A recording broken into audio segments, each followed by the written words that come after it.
Hello, Forest Focus. A huge win for Nottingham Forest and one that was about more than 3 points as Sean Dyche wins his first game in charge. It finished 2-0 against Porto, a first win since August, a first defeat of the season for Porto. And joining me to discuss it all, first of all, is former Reds midfielder Sam Collins. Sam, good evening. How are you? Yeah, good. Thanks, Matt. A lot better this time after that performance compared to a couple of weeks ago. So yeah, happy to be on this time. Yeah, last game for people who missed it was Sam did Midtjylland, so this is the polar opposite, but good to have him with us. Temps is going to join us shortly. He's on the way back from the pub, I think, but he has watched it all, so we'll add him in when he's ready. Sam, what were your general thoughts on the game, and then we'll branch out from there? Yeah, I thought it was brilliant. Much more like the Forest that you wanted to see. So I think it's what we thought we were going to get a couple of weeks ago against Midtjylland, to be fair. We were front-footed. We were aggressive in our press. I really liked it. Everything was about playing forwards. The fans were right by the team side. And yeah, I loved it. I thought it was exactly what you want from Forest on a European night under the lights at City Ground. And I think we deserved the 3 points in the end. So yeah, buzzing with that. Did it feel more like the Forest that we've become familiar with, the last 3 or 4 years? Good shape, loads of hard work, quite a lot on the counter-attack. Did it just feel a bit more familiar? I thought so, yeah. It was a lot more recognisable. And we still played well. We still on the ball. We still expressed ourselves. Anderson and Gibbs-White at times. And Douglas Luiz ran the midfield, I thought. But yeah, overall it was more compact, more solid, wasn't it? And hit them on the break a few times. Yeah, I really liked what I saw tonight from Forest. What do you think the atmosphere is going to be like right now in the dressing room? Better than it has been. I think there'll be a sigh of relief because that win's been. It feels like we've been waiting so long for that win. It was a good win as well. Obviously, Sean Dyche's first game, as I said, under the lights at City Ground against Porto, who are no more because they've had a great run so far this season. So yeah, I think the mood will be very good because I think it's a sense of relief, but also excitement as to what's to come under the new manager. Did you watch the final games under Ange or not? I did, yeah. I watched the last couple of games, and I think you could probably just sense it was coming, couldn't you? Did you think? Could you sense as a player the players sensed it was coming, or even they just were quite happy for him to go by the end, or not? I couldn't. No, I still thought the players were trying to play for him. I just didn't think the style. I know it was early days, but the more I watched, the more I thought the style doesn't suit these players. And the messages he was trying to get across, they weren't clearly because we didn't see it. Really, there was glimpses, but yeah, that Chelsea game I think was a nail in the coffin. And yeah, I think it was just, even though it was very short under Ange, I thought it was just time for a new kind of face to be the gaffer, and some new fresh ideas, because I just thought the players looked a little bit already, even though again it was only a few weeks under Ange, it just looked a little bit repetitive, and the players looked like they were kind of getting tired in a way of playing that way. Just before we get back to this game, did you think the Midtjylland game was almost a nail in the coffin? When that happened, did you think actually it's probably not going to work? I was trying to be optimistic after that game, if you remember, but I did fear especially when the fans started chanting what they were chanting, and yeah, losing that match was not great at all for the club or for Ange. But no, I still thought, somehow get something away at Newcastle or whatever. But yeah, I think after that Chelsea match, I think I had to go. But yeah, I'd say Midtjylland, I was 50-50. I was kind of on the fence a little bit. But I think it was the right decision. I think you saw that tonight. The energy the players played with.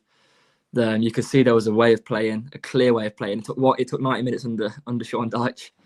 And you can kind of see what that style of play is already. And yeah, I think you can already tell it probably was the right thing to change manager.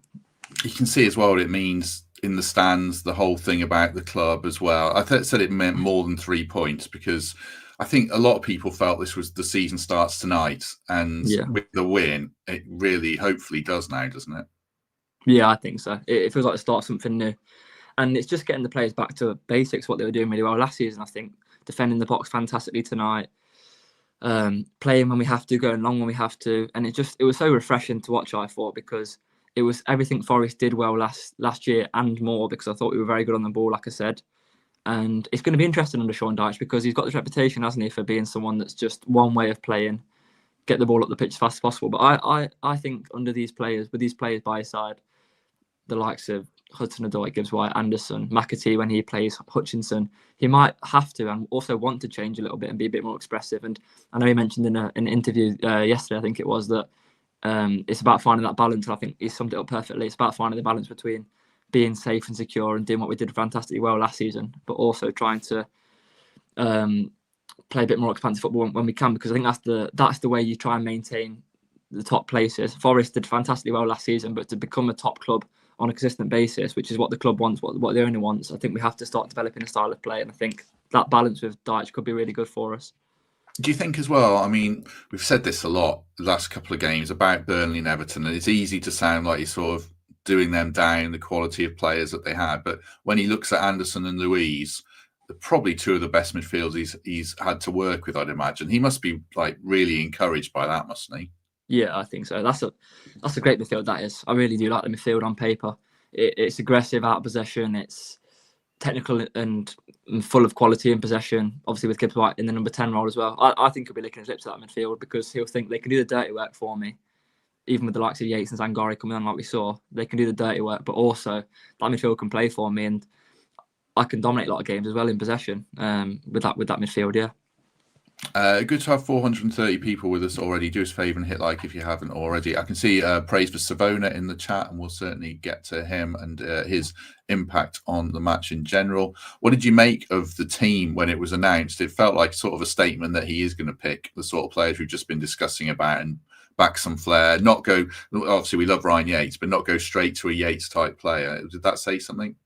I was surprised with that, but I think he made obviously the right team selection. I thought Yates would be straight back in under the new manager, especially after the joint interview yesterday, pre-match talk. But no, I think he got it spot on. I was a bit surprised. I think Yates definitely will feature under Dyche a lot more than he did under Ange, I think. But yeah, I think he got the team correct. And I actually find it quite interesting with Zinchenko, because again, with Sean Dyche's reputation, you'd have him down as the fullbacks to be kind of conservative and very much you defend the box and get it and give it kind of thing in possession. But even in the first 25, 30 minutes before he came off, Zinchenko was drifting in a lot as well. He was coming in as a midfielder sometimes inside the pitch, which is obviously something he worked on under Ange. So I like that from Dyche. I know it's early days and things could change there, but he's kind of saying, you do what you're good at, and us as a team will adapt to that. And yeah, I like the fact that, as I said, we did try and still play football when we had to. And yeah, I think he got everything spot on tonight, Sean Dyche. He deserves a lot of credit, I think. There wasn't a lot in the game first 15 minutes. I don't think I wrote anything down, but did you see it as a positive start in terms of setting your stall out and seeing what the plan is, I guess? I loved what I saw from the very start, yeah. I really liked how Douglas Luiz, Anderson and Gibbs-White all had their own men. Gibbs-White and Jesus were rotating. One would press the centre-half that's closest to them, and one would pick up the number 6 for Porto. But I loved how Douglas Luiz and Anderson took accountability for their men, and they were very much man marking and following their men round. And it was exactly the same with Ndoye and Hudson-Odoi on the wings as well. If their fullbacks would overlap, they'd follow them, which I really loved. It's something you didn't see much under Ange, I don't think. That accountability and you follow your play no matter where he goes and you take responsibility. I loved it from Forest tonight. I noticed it right from the off, and I thought that's really encouraging, because he's got everyone in a structured way, but also quite an open way as well at the same time, because players had to follow their men round, otherwise we'd suffer. Just before I add temps in, thanks very much to Chris Aylmer. You don't have to give me money when we have a win, especially as you're part of this podcast, but I'll take it, the €20. Thank you very much for that. Clean sheet, couple of goals, needed to win so much more on confidence, huge victory. Dyche, which he sent me in block capitals as soon as the game finished as well. So appreciate that, Chris. Michael Temple, can you hear me? Yeah, loud and clear, mate. I love that from Aylmer as well. He's in Euros, isn't he? $10 a goal. What a boy. What did you make of it in general, Thames? How are you feeling tonight? Yeah, so organised. Just good to see a logical team selection and a game plan that I can kind of follow and understand.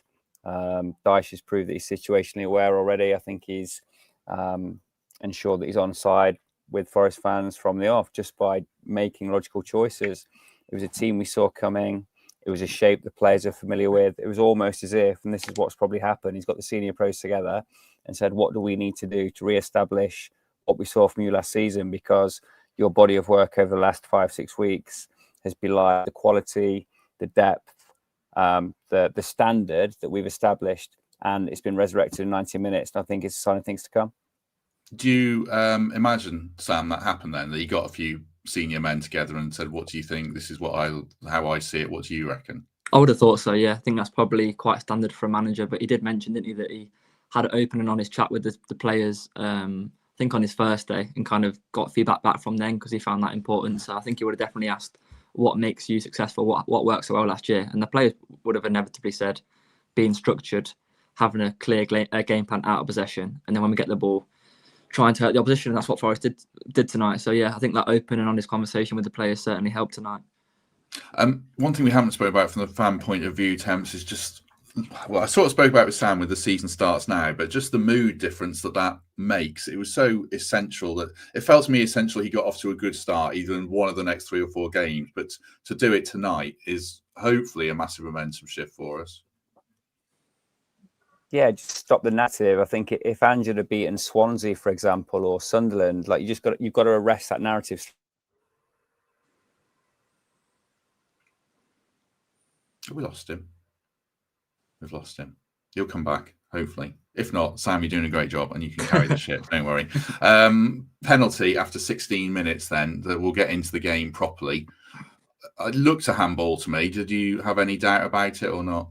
Yeah, I agreed, yeah. I think it was a clear handball. It was dangerous from Bednarak to have his hand in that position. And yeah, I thought it was a clear handball and Gibbs-White took the penalty fantastically well. And that was a pressure penalty, wasn't it? Yeah, massive for him because he's had a bit of a tough run of form, hasn't he? And I think I heard the commentator say he's not scored since May, I believe. So for an attacking player like him, that'll have been pain on his mind. So yeah, it was a massive penalty for him and the club going forward in this new era. Yeah, massive goal. What did you make of his performance in general, overall, out of curiosity tonight? I thought it was a lot more like the Gibbs-White that we know and love. Still, sometimes, because of the great player that he is, I think he tries a little bit too much. But yeah, I loved it. I loved him tonight. I thought he linked really well with Douglas Luiz and Anderson. Sometimes they were in good triangles to play with, to connect with each other. And yeah, I liked what I saw from Gibbs-White tonight, and I think he would have enjoyed being back out there like that. He's back, don't worry. Gibbs-White, Temps, hopefully again, we talk about shifting gears now, but Sam was impressed by his performance. If we can get more out of him, then it certainly bodes well, doesn't it? Yeah, it's better. He's still not quite there, right? He had that 20-minute spell second half where things were coming off for him, but there were some misplaced passes first half, and he's still not quite back to where he needed to be. Really glad he took that responsibility, grabbed the ball and took the first penalty. And equally that he had the presence of mind just to, bank his performance and give the ball to Jesus for the second one. So that was a 7.5 out of 10 from Morgan. He's capable of far more. And I still believe that when he hits the 8s and 9s, Forest get there too. But so encouraging, particularly rated that spell just after half time to around 70, 75 minutes where he was just seeking the ball. He was able to do a bit without making the mistakes that kind of dogged a bit of his first half performance and certainly his body of work over the last few weeks. But yeah, look, he'll turn a corner. He's a high quality performer. He'd fallen off the radar a little bit, but I think he knows that he needs a run now to get himself back into the conversation for minutes in the World Cup. And I think that we've just started to see the shoots of Morgan returning to the levels that he was able to hit last season. So not a majestic performance, but a sign, like the team, that he's turning a corner. Do you think he's a player, Sam? Dyche has spoken about telling players how good they are. Is he one that when you've been around that in the dressing rooms, is he one you think probably is the one that needs an arm around him or not? I think so. I think Dyche would definitely have said to him, you're a very, very talented player. How can I get the best out of you again? Because it's players like him and Anderson that Dyche would have been thinking, I've got a really good chance here of being successful with these kind of players if I can fine-tune them and get the best out of them whilst they perform in my system. And yeah, maybe that would have required an open and honest conversation with Gibbs-White as well. But I agree with what Michael's just said. I think he's still at levels to go from where we know him as. But I thought tonight he was a lot more like the player that we know him to be. He looked really hungry after he scored his goal. It looked like he was full of enthusiasm. And yeah, I think once we get the very best out of Gibbs-White again, we'll be flying, I think, as a team. Were you ever on penalties when you were at Forest, out of curiosity or not? I wasn't on them, but if I needed to take one, I could take one for the team. But no, I wasn't the first choice, no. What was your thought process when taking them? To be honest, I usually went down the middle, and it normally worked for me. I'd always look in one of the corners twice and then just go down the middle, and I think I never missed doing it. So yeah, that was my way of doing things. Well, you've given your secret away I then. know, I'm thinking about it. If you take any for Kings Lynn, sorry, I've stitched you up there. I shouldn't have done that. I can't even edit it out. Sorry. Igor Jesus, yellow card, Temps. Just to box this off, the commentator, maybe the way I was watching it, said it was a little more orange potentially for that sort of when he challenged that header. Did you see anything in that or not? Yeah, it was ill-advised, wasn't it? He could have pulled out of that. It was a bit unnecessary. He was never going to win the ball, and it wasn't an area of the pitch that he needed to affect. But just a wider word on Igor Jesus as a target man, because there's a little bit more direct play going to happen now. We saw Nico ping a few down the line, and we saw a few go in down the 9 channel as well. He can compete in the air. He can pull a ball out of the sky on his chest. And I think, irrespective of his stature, he's as effective as others in the squad at this style of play, where he's going to be holding a line on his own, occupying 2 centre halves at times, and needing to fight and compete for long balls. So I think that's an underrated part of his game. It's a bit that you don't see in the YouTube highlights when you sign a player, right? You see him running through in the Club World Cup and scoring against PSG and all the rest of it. But he can pull a ball out of the sky, and that bodes well for him being a key player in the system that we're going to employ from this point forward. And the bit that I was most pleased to see when the team was announced was flat back 4 and 2 wingers selected. I think that's Forest at their best. That's Forest on the front foot. That's making use of the balance of the squad.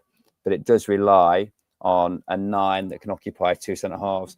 And I was so impressed by the manner in which he was able to win ball in the air, win his duels, be physical against taller defenders, and set up phases of play in more progressive areas of the pitch. I think that whilst, you know, we're all aware of what he could do in and around the box as a finisher, that he does the dirty work that lone centre forwards are expected to do today. The worst of it is clattering that fella for a needless yellow, and like you say, Matt, a possible red. That was pretty reckless. But what goes with that is that physicality, that ability to pull the ball out of the sky and establish territory for Forest. And I thought he was excellent at that tonight. You've answered the question I was going to ask next anyway, but thank you for that. About his wider game, there was a bit, I think Temps is right, Sam. It was quite early in the game, he pulled him out of the sky and laid it off, and that was much more what we saw under Nuno. Do you think how impressed were you? And obviously there's some doubts over Chris Wood now. Do you think he might end up being Dyche's number 1, or is that way too early to say?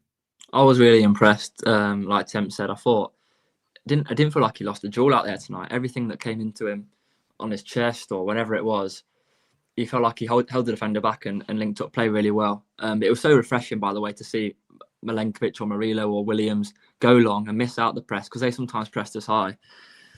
And I think under Ange, maybe we'd have played out a little bit too much and got ourselves in trouble. But it was so nice to see us miss out that press. And it's a long pass. It's not a long ball. It's a long pass. And as long as you do it well, like Milenkovic did countless times, whether it was to Jesus or Anderson, you can play from that. And he did it brilliantly well. In terms of whether he'll start or not under Dyche, I think it is early to say. We know how much Dyche loves Chris Wood. He was his main talisman for Burnley for several years.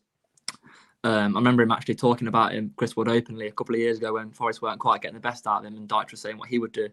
So I still think when Wood's fully fit, he probably is the main man. But there's no reason why they can't play 2 sometimes, or if Wood needs a rest or isn't quite doing it, then Jesus can come in. But yeah, I was really encouraged by what I saw from him tonight. I thought it was fantastic. I was under the radar, though. We're just going through the team a little bit here, Temps. But I thought Dan and Doy won't get the headlines, but his work rate and his kind of outlet, especially in the second half when we were a bit under the cosh, he showed a lot of stuff that I don't think we've necessarily seen from him, just being a ball carrier. I thought that sort of bodes well for him, doesn't it? I would say, or not? Yeah, 2 things on Dan and Doy. First of all, hold the width, right? When Callum Hudson-Odoi is occupying defenders, we've got players able to hit the switch and find him in space. And the second thing is the willingness to run at pace from deep. There was that particular run first half where he won the throw in deep inside Porto territory. But yeah, he looks like a player.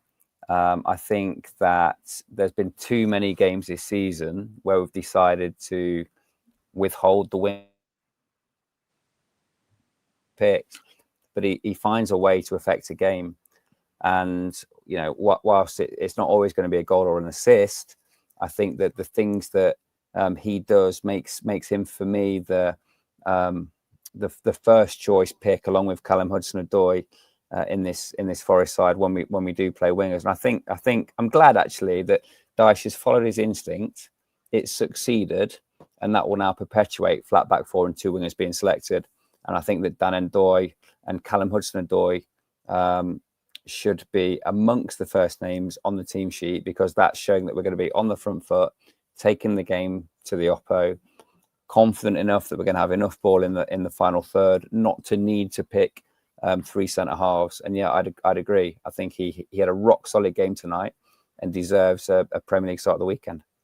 My Wi-Fi went there, and I thought it was yours. Were you panicking, Sam? Just out of curiosity, that you might be the only one with Wi-Fi at some point? Nah, I thought it was Thames again. No. Mate, I'm on a balcony in Crete.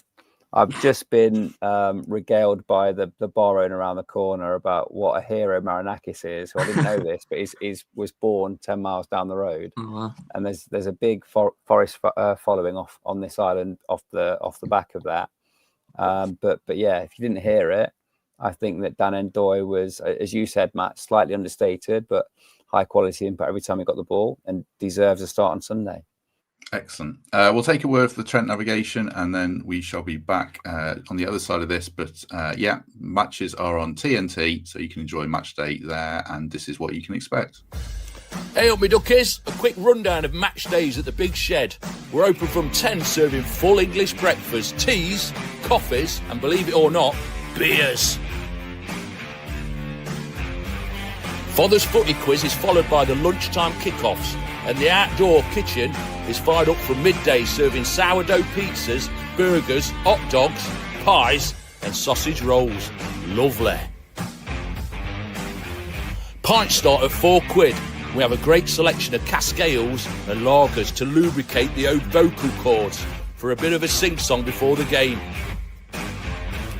After the match, we've got some great DJs and live bands booked.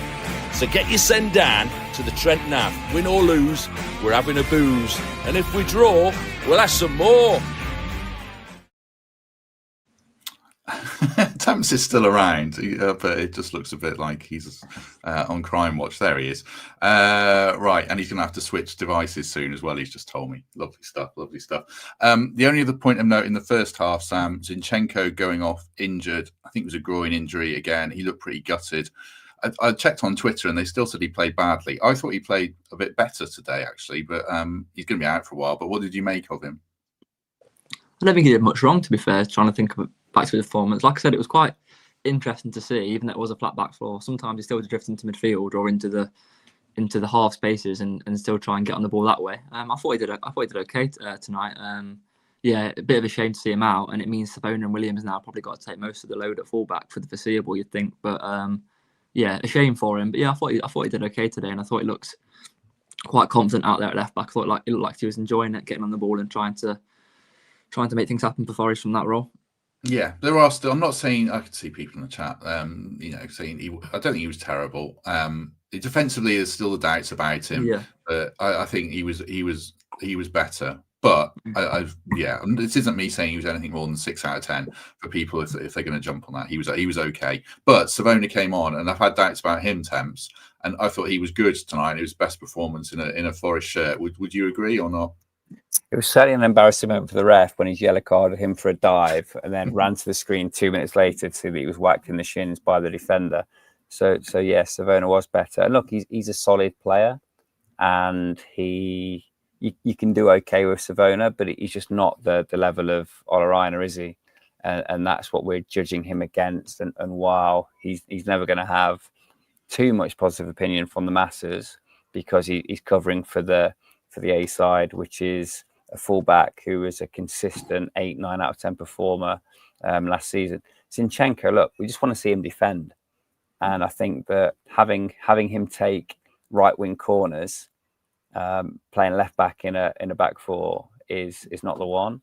I think that he does add a lot when he inverts, when he has inverted in the past, as Lewis articulated last week, in an Arsenal and Man City side that have 60% plus possession week in, week out. I just don't think that's what this situation needs. But in terms of tonight's game, yeah, look, he was rock solid, and obviously disappointed that he was injured, because he's still our best option at left back at this moment of time.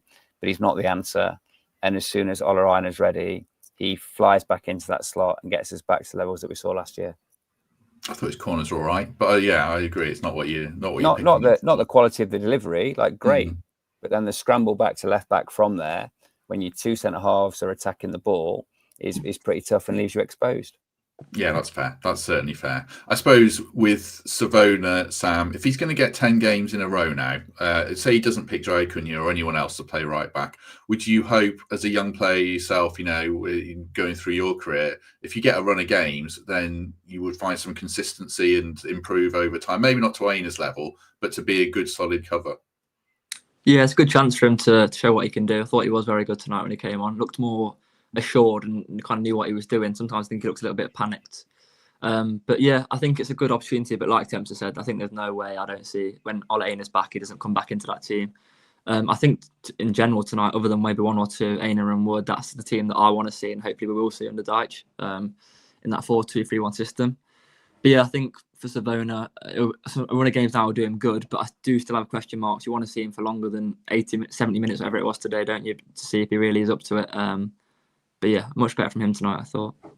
Yeah, I think you want to see more of him defensively. He's obviously got something going forward. You kind of, because of his build, you also assume that he probably can't attack, but actually he's looked a bit brighter in that sense. It's just, can he defend? But it was promising signs tonight, certainly, in full credit to him. Just on the penalty, you mentioned it there, Temps. You watch the replay and you think straight away, like, firstly, how is that a dive? And then you think, well, that's a penalty, isn't it? Ref, come on. I know he's not watching this, but that's a shocker. And he knows that VAR is going to intervene, so he doesn't need to give the yellow. He can absolutely step back and see what comes up on the screen. He's guessed effectively. I don't like that. I don't mind refs when they make a decision based on the viewpoint they've had, but he's guessed. He's guessed that the contact wasn't there, that Savona's made a meal of it and chucked himself on the floor. There's a clear flick out on the shin. That's a penalty all day long from any perspective. This isn't hindsight. I called it from the broadcast view, and every time you saw a replay, you just saw the ref getting deeper and deeper into the mire, and he can't have felt particularly good about the fact he had to go to the monitor and reverse that and rescind the yellow card. So fair play to Savona. He saw an opportunity to create an overload and attack. And that was a legitimate penalty from the second that it happened. And the ref only had one decision when he was called to the monitor. Big call from a ref to book a player for diving, isn't it? I mean, obviously players do dive. I don't know if you've been booked for it, Sam, but it didn't even look like a dive, did it? No, I couldn't believe he gave that as a dive. I couldn't believe it. I think as soon as you saw it, you're thinking blatant penalty. He's actually had 2 attempts at a flick out at Savona as well, the lad. He's had 2 attempts at it, and the referee, I think, had quite a good few of it. So, yeah, I was baffled by that. And yeah, as soon as he came over to the monitor, he knew it was going to be a penalty. Yeah, I couldn't believe that decision, to be fair. What did you make of the penalty itself that Igor Jesus took, Sam? Good, calm, composed, what you want from a striker. Looked like he knew what he was doing, executed it well. And yeah, just the more goals he can score, the more his confidence will keep going up and up and up. I think we've got a player there. I really like Igor Jesus. We've seen glimpses so far. If we can see it on a consistent basis, I think you're looking at a really good striker there. And yeah, I think you've got 3 good options. I think they all bring different things. Wood, Awoniyi and Jesus. I still think Awoniyi's got a part to play. I know a lot of Forest fans might have thought he was surplus to requirements, but I still think he can be a good player for Forest under Dyche. I think all 3 strikers hold the ball up very well. But yeah, in general, I was really impressed with Jesus tonight, like I said, and I think he can be a big player for Forest in the future. Too many strikers, Temps? Sam hasn't mentioned Callum Wendo there. We've got 4 strikers. Yeah. That's a lot to carry, isn't it? Yeah, it was a wild card selection at the weekend, picking Awoniyi. I think that surprised everyone.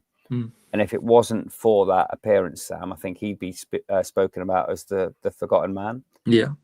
Callum Wendo is an interesting one. He needs to find his role because Wood and Jesus, for me, are far and away the answer if we're playing 4-5-1, 4-2-3-1, call it what you will.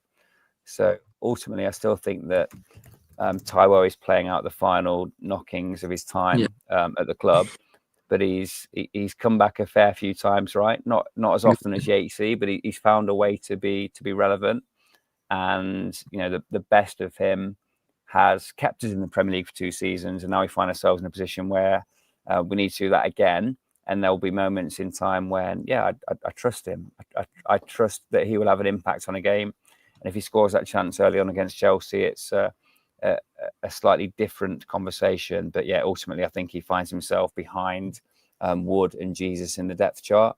I think Callum Owendo has a challenge now in this system to be an effective number 9 when there's going to be a little bit more long ball. So, he maybe finds himself 3rd of 4 rather than 4th as he was a few weeks ago. 700 people watching. Fantastic. Appreciate that. Do us a favour and hit like if you haven't already. We'll have to skirt back because we haven't talked about the disallowed goal. I mean, obviously it was offside, Sam, but we've conceded. And what did you hate our setup? Did we get caught out by a short corner? What did you make of how we went about defending that incident? It was a bit of a sloppy moment, but obviously thanking that it's offside. Maybe a slight lapse of concentration, but I'd try and be positive and look at the whole point of view of it, and it was night and day from where we were under Ange in terms of set pieces. I wasn't actually aware that Ange, in an interview at some point, I think it might have been recently, said he doesn't care about set pieces, which kind of tells you everything you need to know about that. But no, I just thought in general we defended the box far better, whether it was from set pieces or open play. We looked a lot more organised, structured, and it was just so nice to see Milenkovic and Nuno back in what they do fantastic, doing what they do fantastically well again.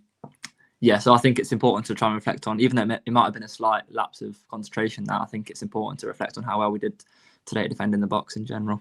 How much work do you do average over the course of a week? How much work do you do on set pieces and how much work do you think you should do? It's a massive part of the game now, isn't it? Even long throws are a massive part of the game. These last few months, it's coming into play a lot. We'd probably typically do in the under-21s at Forest, typically half an hour on a Friday. We'd do it in a lot of detail. And I know the first team's quite similar. I did it with the first team quite a lot because often they'd need 4 or 5 under-21s to come up and help them out with it. Sometimes I remember marking Milenkovic. Honestly, I was looking up thinking, what am I doing here? Good luck with that, Sam. I know, honestly. He was nice about it though. He was like, I think he said, don't worry, I'm not gonna try and go for it or something. But they do. I think they do about half an hour to 40 minutes roughly on a match day -1 day for a game. There's a lot of thought goes into it, and the detail now. The set piece analyst, I think, at Forest is Axel, and he's really good at it. You can tell he spends a lot of time. He knows every single player of the opposition, where they're going to be, what balls are going to come into the box, etc. So it's a massive part of the game now, isn't it? Well, this is going off a real tangent. How did you try and mark Nikola Milenkovic? Are you arms round him? What are you trying to do? Grab him around the waist and pray. Do you know? I was thinking this is a great chance to impress Nuno. This is, but I couldn't get near him, to be honest. So didn't go very well, to be fair. But no, when this under-21's trying to mark, I think it was Chris Wood, Milenkovic, Murillo, and Yates. All the best. We had no chance.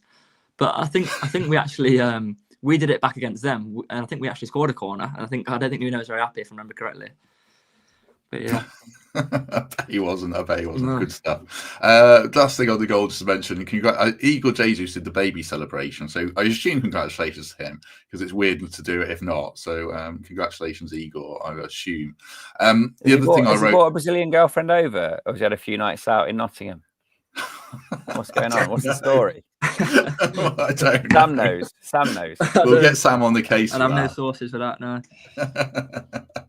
Going back to the game very swiftly, I wrote in my notes, Thames, game management, and then just put which Ange lacked, because we actually saw the game out. Well, I'll come on to the subs or lack of a little bit, but in terms of taking the sting out of the game, running the clocks out, all those things that Swansea away springs to mind. But that's that's a hallmark of success under Dyche, I guess, hopefully, isn't it? Mate, situational awareness. Ange had none of it. Dyche has it in oodles. If you're 1-0 up and you need to play 4 centre halves, do it. If you're 2-0 up, there's no need to play 5 number 10s as we did at Swansea away. You've just got to be aware that the win is everything at this level. And that's it. Like, call it game management, call it a sensible head, call it like awareness, call it putting the team before your own reputation, this stubbornness for, that's what I do, mate. That's the difference between what we've got now with a manager that has a slightly unfair reputation, from my perspective, of being old school, not being aware of modern technique, being overtly defensive. It's a guy that's dealt with teams that have been unfancied, unfavoured. He's come into a rescue job and he's always got them playing. and that's ultimately why Ange's fallen on his sword. He would still be attacking and trying to find a way to. He's gone again. We're on fire tonight. He'll come back in a second. If he doesn't, that's fine. One thing I wrote in my notes, apologies to people about the Wi-Fi. These things are just unfortunate, but don't worry about it. Subs. I wrote in my notes, I feel like we need a few subs here. Douglas Luiz, maybe a winger to come off and freshen it up. He didn't do that until quite late. Were you watching the game and thinking the same, or did you feel like we were pretty comfortable? I don't think he needed to be fair. I thought Douglas Luiz still looked full of life, so did the wingers. And it was interesting to see. It's not something I've seen in a long time, that manager waiting until, the 82nd minute to make a first change. But if that's the way he wants to do things, I know under Dyche, you've got to be very fit. I think there's actually something, isn't there, where he likes to do a coach's day, normally on a Tuesday, I think, where he's just running. I don't know whether that's just in pre-season or within the season, but so he takes a lot of pride into being fit, and I think that's something that will drill into the players. And if you have to play 90 minutes, you have to play 90 minutes. I was quite surprised, but I think again the correct call. Nothing needed changing. Douglas Luiz wasn't suddenly getting overrun or looked leggy to me, so I thought that was the right thing to do. I think he calls it Gaffer's Day or something. I That's read this it, Gaffer's Day, yeah.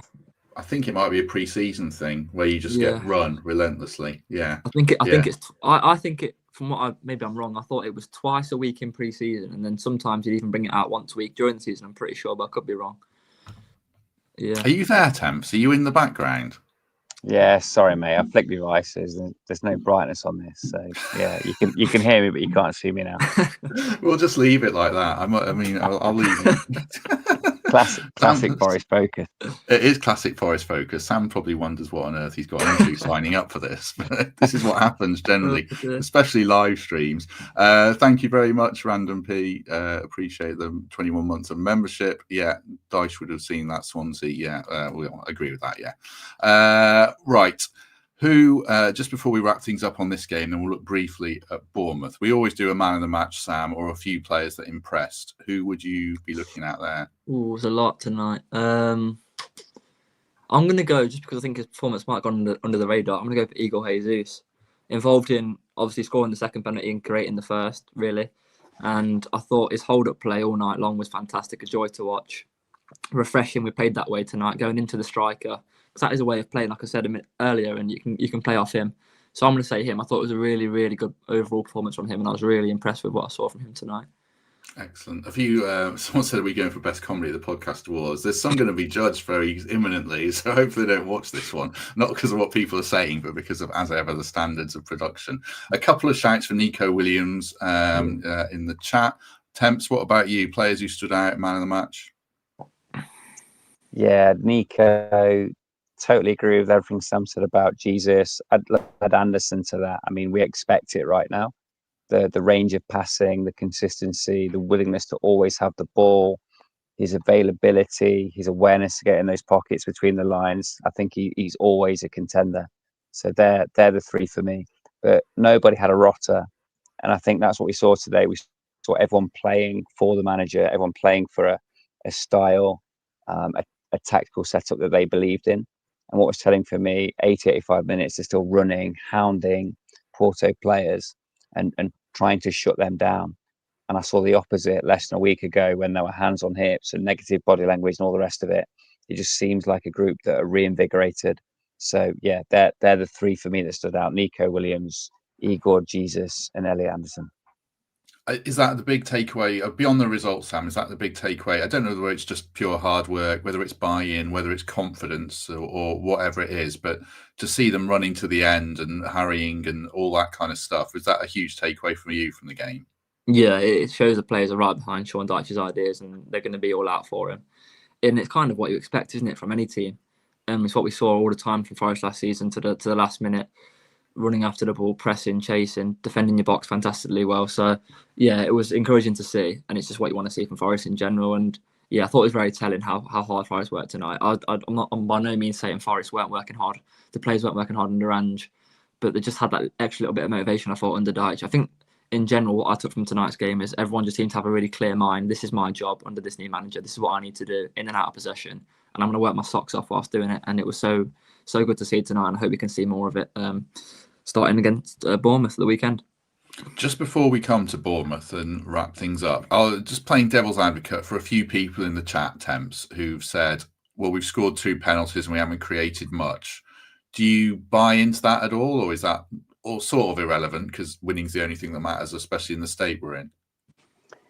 Yeah, winning's the only thing, right? And it bobbled around our box a couple of times and we might have conceded, but equally, Callum Hudson-Odoi had a couple of chances that could have made it more comfortable. It wasn't as if they were our only chances in the game, but just the narrative and the feeling, like Sam knows this, anyone that's been in a dressing room on a losing run, you need to arrest it by any means. And that's just an endorsement that what you're trying is the right thing. You refine it, you go again, the players buy in, and it just perpetuates. And the opposite is true as well. When you lose and the manager is insisting that you maintain the same principles, similar selection, similar tactical setup, the morale can drain from you. You lose that belief, and you don't feel that you can add value to the sum of your parts. And that's the difference between peak Forest last season, Christmas to March, and where we found ourselves in the last couple of months.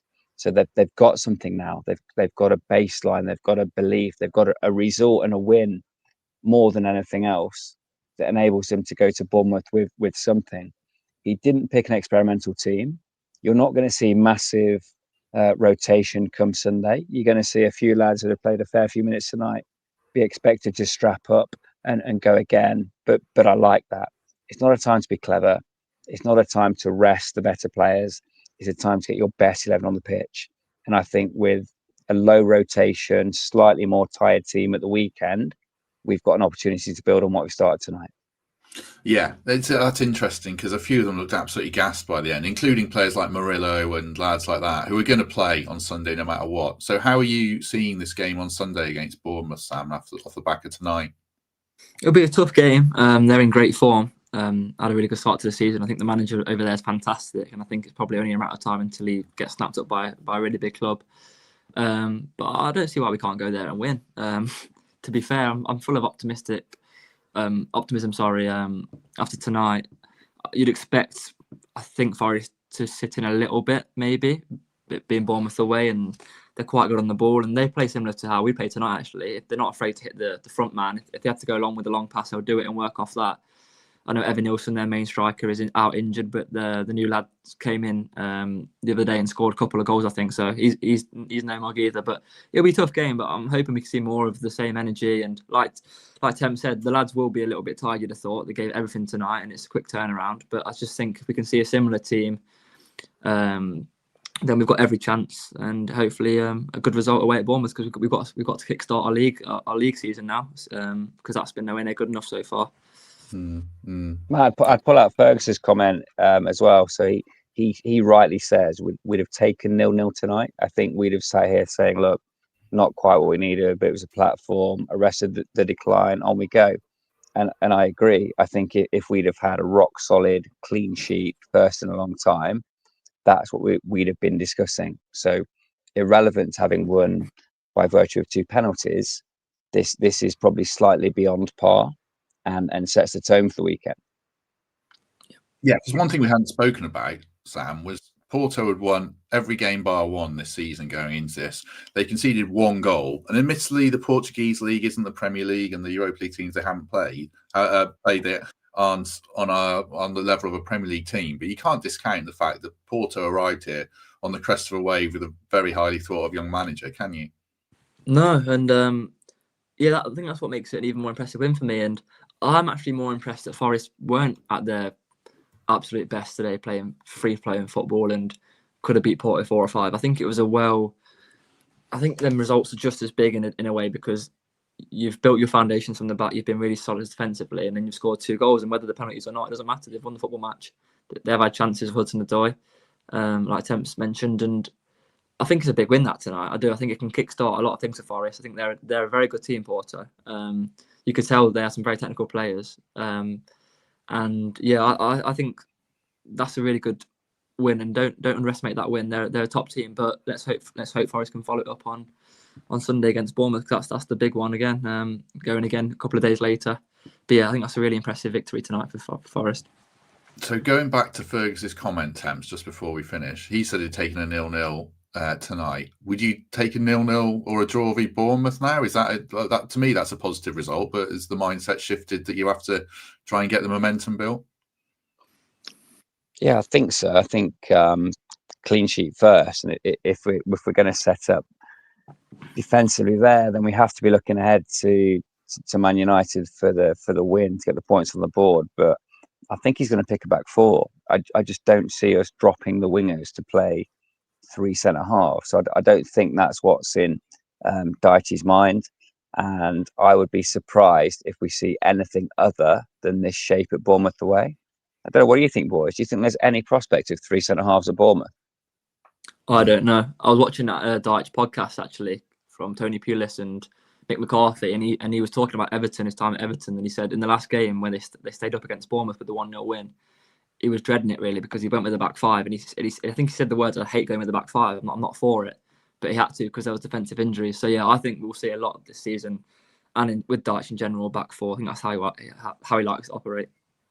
I think so. I think it's very much going to be defense first, but you can do that with a back four. I mean, do you play an extra man in midfield, Sam, against Bournemouth to counter, a Clivert or someone like that, or do you not worry about that? I don't think so. No, I'm just trying to think. He might go with.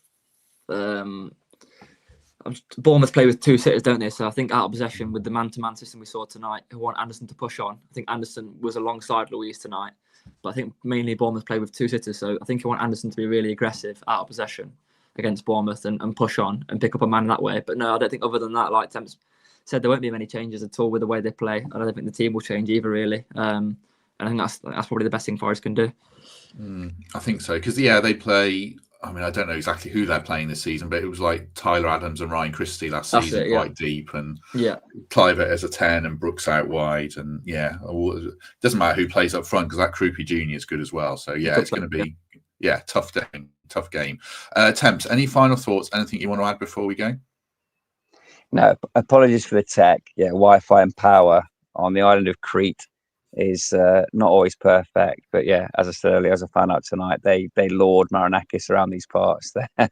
They're proud of their his roots. It was nice to see some Greeks following Forest in the bar, and I think that what we've seen tonight is the start of a stabilizing process under Sean Dyche, and I'm really intrigued and excited to see what he can do as part of a money project, because that's what we are now. This isn't an apologetic wage bill. This isn't an apologetic transfer fund. This is a club that's been resourced to win. We haven't in recent weeks. We made a poor choice with our last managerial selection. That's been arrested, and decisive action has been taken to get in someone with a high floor and an absolute understanding of the club and what's required to get us back onto a point where we're regularly competing. And what kicks on from there is up to the players. But green shoots tonight, and bring on Bournemouth for the weekend. Sam, final words to you. Anything you want to add about the game or where we're at as a club coming off the back of tonight? Really excited as well. Just eager and hoping that the players can follow it up with a good performance to get away at Bournemouth. But really excited. I think Marinakis has got it spot on with Dyche. I think he understands the club.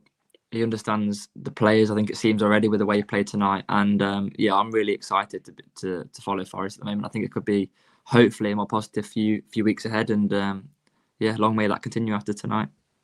Well, it can't get more negative than the last time you were on against Midtjylland. It really can't. Did you do post Midtjylland?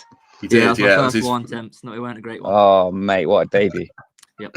His first post-match show, it was an absolute ultimate hospital pass. So he did a great job. You've had some love tonight as well, Sam, in the chat. I've seen as well from a few people. So we appreciate you being with us, certainly. If people have enjoyed this, do us a favour. Hit like, hit subscribe, consider membership, join us in the Discord chat. We're chatting through the game, or a lovely 5-star review on Apple or Spotify would be lovely. We shall be back tomorrow at noon with Kelv and Pete. So more former player insight from Kelvin Wilson. Join us for that. And Pete's insight as well. He'll watch this and think I've slagged him off there. But no, Kelv and Pete. And then we'll have an opposition preview on Saturday and then a post-match show on Sunday. Michael Temple, what time is it there? 2 hours on from you. So where are we now? 1 a.m. 1 a.m. 1 a.m. Kids are in bed inside. I'm on the balcony. My little niece, Amira, come and say hello. So my little niece is sat by me. She's got a Gibbs-White 10 shirt on. She was desperate to say hello on the podcast. So this is her podcast debut. But yeah, it's past her bedtime, so I'm going to ship her off next door to my sister's room. And yeah, tomorrow's another sunny day in Crete. Can we ask you about the video that you put in the WhatsApp chat or not? Yeah, sure. Weirdly, there's a fair few Forest fans around the pool today, so I had a bit of a natter earlier on. But yeah, last night I got called up on stage during the middle of this kind of wicked tribute show, and was put in drag and made to carry this dancer around the stage. So yeah, bit of ritual holiday camp humiliation for me yesterday, but the kids loved it, and I'm here to please them. So all good. Your daughter was loving it, and there was a big audience. Yeah. So yeah, fair play to you. Impressive stuff. Sam Collins, thank you very much. No, thank you for having me, Matt. Much more enjoyable this evening, and hopefully when I'm next back on another European win or something like that. So yeah, thanks again. Yeah, no problem. We'll have you on for possibly Graz, one of the other European games, certainly, or Sunday Premier League games and things. That'd be great to have you on. As I say, everyone, 800 people with us still listening to us talk about temps in drag. That's worth a like, surely. So hit like before we go, and if we don't see you tomorrow, we shall see you soon.